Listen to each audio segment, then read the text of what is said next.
What's going on, you beautiful people? So we're out here in somewhere in the middle of nowhere, Sarasota. We have a 2018 Kia Rio Sport. Customer says that it wouldn't start because he ran through a puddle going down the road. Had it towed here. This is his, I'm not too sure where we're at actually.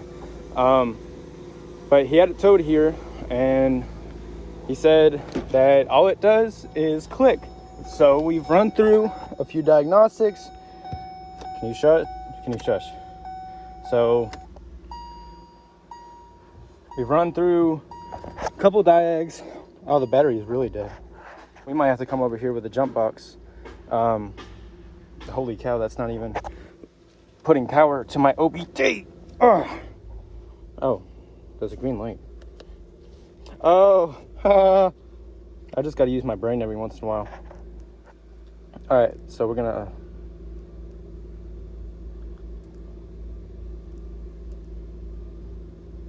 Yeah, you don't even see the voltage that's normally up here. Okay. Disconnect and reconnect. Did you try turning it off and turning it back on again? 7.3 volts. Yeah, it's not going to be enough to feed this. This right here is what happens when you leave your jump box at home on your first job on a Monday. So we've got our cables hooked up. That was a lot of finagling. There's a Toyota Tundra on those fine wheels blocking my way. Oh, I didn't show you guys this beauty. This one. I actually do kind of like that. Anyways, so we're here. We got cables hooked up. We're going to replicate my previous scene and try this again. So now key on, nothing, and then allow me to prove to you that we do not. Oh, okay, never mind. Still, it's not reading anything. Oh, okay. Maybe this is more deeper than I thought. Okay, never mind. 12.3 volts. Just had to unplug and plug it back in. That's generally what happens with these. There we go. We got this figured out now. We're down to 11.4 volts. But everything else checks out. Those are pretty normal for the situation at hand, so we should be all right there. Now, I would like to show you guys. Actually, we'll leave the ignition on. We will come out here and got the old Dodge hooked up. Nothing. So that's a starter. We will be right back. About an hour and some change later, because of traffic, we have starter part number 12471 with the Duralast company brand. We are going to put that in there. Now, in my travels, I did come across the thought that because the customer did say that he went through a puddle and then the car started stalling and then stopped, I figured that maybe the engine had seized. So I did in fact put a wrench on the crank pulley and it spun over. So that leads me to believe that this is truly the problem. It is starting to rain right now. I put this tarp down for nothing. Let's get this done. That way we don't have to work out in this rain. Keep spinning, just keep spinning. Do, do, do, do, do. So while I did in fact record the last 2 maybe-ish hours of my interaction with this particular company installing their starter on that vehicle, here's my honest review. This is the OEM starter. This is a new starter. What can you tell that's different? If you said that bolt hole right there sits a little higher than that one, you'd be correct. This is marketed as fitting a 2018 Kia Rio Sport with the 1.8 liter, I believe. And check this out. They're both flat across the bottom.